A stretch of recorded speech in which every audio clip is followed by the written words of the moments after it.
Joe Rogan defends Vivek Ramaswamy, and it's in a CNN clip where he's defending him, and it's on his latest show with David Smith. And we had a different segment earlier in the stream where we covered how they talked about the intelligence apparatus propagandizing Americans. This one, Vivek points out how Joe Rogan is explaining this. So Vivek says the anatomy of mainstream media smears cooked up by The Atlantic and amplified by CNN. Good for Joe Rogan explaining how this goes down. The reality is it happens daily. And here is the clip here. It says Vivek did nothing wrong. Joe Rogan and Dave Smith debunked The Atlantic's obvious smear campaign. And let's listen as they cover it here. After our interview, The Atlantic released the audio, more than 4 minutes of it, actually. And here is the part with that quote that was in question.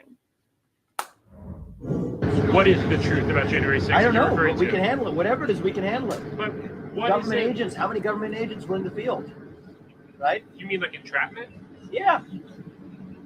Absolutely. Why can the government not be transparent about something that we're using terrorists, or the kind of tactics used to fight terrorists, if we find that there are hundreds of our own in the ranks of the day that they were, I mean, look, well, there's a difference between entrapment and a difference between a law enforcement agent identifying. I think it is legitimate to say how many federal agents were on the planes that hit the Twin Towers. Like, I think we want, maybe the answer is zero, probably is zero for all I know, right? I have no reason to think it was anything other than zero. But if we're doing a comprehensive assessment of what happened on 9/11, we have a 9/11 commission. Absolutely, that should be an answer the public knows the answer to. Yeah. Okay. Vivek did nothing wrong. There's nothing. There's literally nothing wrong with what he said there. But that's like, we're doing this in comparison to January 6th. So we do want to know how many federal agents were involved in January 6th. And imagine if there was actually federal agents that were involved on the planes in 9/11. He didn't say there were. No, he specifically said zero. I'm sure it was zero. I'm sure but we'd want to know. Right. But we'd want to know. And he's saying if you're claiming this was an act of terrorism, just like that was an act of terrorism, then okay, let's have a commission. Let's have a report. Let's know how many federal agents there were. And so far, I mean, by the way, it's crazy they try to spin this. Does she keep going? Can I hear what her take on that is? Yeah, there's still another minute on this video. Please play the rest of it. Okay. I want to hear what she has to say about this. Herself. He was, in fact, quoted accurately. In an email to CNN after that audio was published, his spokesperson said, the audio clearly demonstrates that Vivek was taken badly out of context, and even this small snippet proves that. We continue to encourage The Atlantic to release more of the recording rather than their carefully selected snippet so that the full context and reality is exposed. I should note that spokesperson did not explain how he was supposedly taken out of context. The reality is that... What do you mean? He didn't say any of that.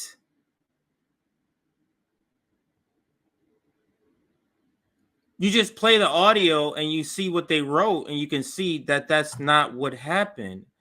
But she's trying to say, let's let Joe go into that because he does explain. He does react also. So let's listen more. Vivek Ramaswamy is running to be president of the United States. He will be on that debate stage tomorrow night. And he says this is a central message to his campaign. This campaign is founded on the truth. The truth. We will not back down from the truth. We stand for the truth. I'm a patriot who speaks the truth. Well, the truth is, he did say it. The quote was accurate, and it is on tape. And yes, this is how the media works. You get quoted for things you say accurately. Yeah, but that is still out of context. It's clearly out of context. Otherwise, they would have released the entire recording. I know, and it's this weird thing where they brag about how, like, but you know what? The Atlantic did release 4 minutes of audio. Like, well, why not just release the whole thing? Right, but this was after he had said they didn't release it because they hadn't. Right. So he's asking for the copy of it. They would not give it to him. And then they released this small snippet that is, again, taken out of context. And it's not as if anywhere in there he says, I I believe there were federal agents in No, on he January said 6th. it's probably zero. Well, on 9/11, he said it's probably zero, but he said he's asking the question about January 6th. But he never even said, I believe January 6th was an inside job. He said, like, it seems like entrapment. Like that's kind of what it seems like. And we have a right to ask these questions. So they're going after Vivek, pretending as if he's saying there's federal agents behind all of January 6th, pretending that he's saying there's federal agents. I forget about the other event. He's pretending when he clearly says in the audio, it probably is, or what we should know that. Is that not a question? And this is why I've always said January 6th, one, working class people, I don't know anybody in the hood. I don't know any working class people that go, damn, did you hear what happened on January? Nobody cares about that. Okay, that's one. But a second here. But to the point that he's making, he's saying that if there was agents there January 6th, isn't that something the American population should know? And the answer to that is yes. And that's anywhere. If it's 9/11, if it's the airplanes, we should know if there's federal agents on the plane. We should know if there's federal agents anywhere that they're being hidden. That's something we should know eventually, especially something like a January 6th. This is why I say I don't take the January 6th investigation at all as seriously, or the hearings, because it's the federal agents aren't front and center. That's who should be front and center, and that's the point that Vivek was making. But they're trying to make it seem like he's saying there were federal agents behind all of this stuff, and that's just simply not the case. And it's being disingenuous of CNN. I forget, is this Caitlin Collins? I think it's Caitlin Collins saying this. So and there was another clip. Let me see why I had this other one saved here. Oh, now, so we go from Vivek being defended by Joe Rogan to the flip of the coin, to Vivek being absolutely terrible. And here he is here. He puts out this video too, and it says, I'll read the that you would like to see Israel. I'll read it before I'll play the video. By the end of my first term, this is if he's elected, the U.S.-Israel relationship will be deeper and stronger than ever, because it won't be a client relationship. It will be a true friendship. The centerpiece of my Middle East policy in 1 year will be to lead Abraham Accords, which will fully integrate Israel into the Middle East economy, a brighter future of Israel, and good for the U.S. So let's listen to this nonsense. So he's on the level with RFK when it comes to Israel. And let's listen. It's about a minute long. But I want to ask you one more question. And that has to do with Israel, because you have said that you would like to see Israel get to a place where they don't need U.S. economic aid, right? So I want to be very clear about that. You see Israel as our most important partner in the Middle East. Of course. And I think one of the top jobs that the U.S. and Israel share in common is making sure that we never get to a nuclear-armed Iran. I'll tell you this, Martha, is by the end of my first term, our relationship with Israel will be deeper than it ever has been, because it won't just be a client relationship. It'll be a true friendship. Man, what is the Israel lobby doing to get people like Vivek and RFK to completely bow down to them and completely capitulate to Israel and completely just go above and beyond what's needed? It's just a complete fear.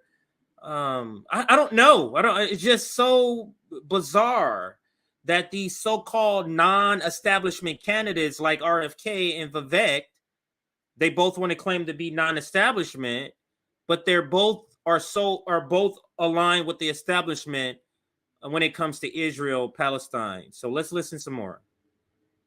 What do actual friends do? They push each other to be the strongest version of themselves. I've said that I would lead Israel to Abraham Accords 2.0, getting Saudi Arabia and Oman and Qatar into that agreement. That will take Israel into a brighter future. That's good for Israel, good for the United States. And I also believe that we have a lot to learn from Israel. I love their border policies. They're tough on He crime loves policies. Let's bring some of that home here to the United States as well. That's where he loves their border policy and he loves their tough on crime policy.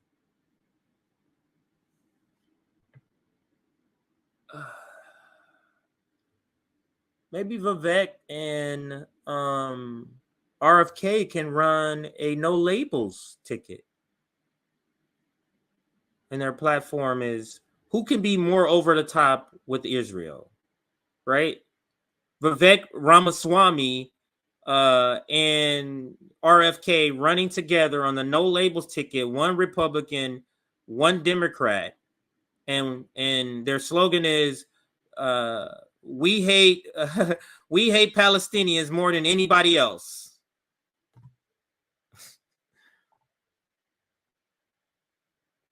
That's where I'm at. To me, this is a tell. Like, this is a tell that you're not a non-establishment. You projecting, I'm non-establishment, Israel. You can't. I'm sorry. You can't. That's like a tell that you are aligned, because that's one of the most establishment things that you can't cross. It's support for Israel. You see it in all the candidates. You saw it in Max Frost, who was down with the Palestinians, and as soon as he saw that he could be getting elected, he left them high and dry. You see what Jamal Bowman is doing. You see what Hakeem Jeffries is doing. So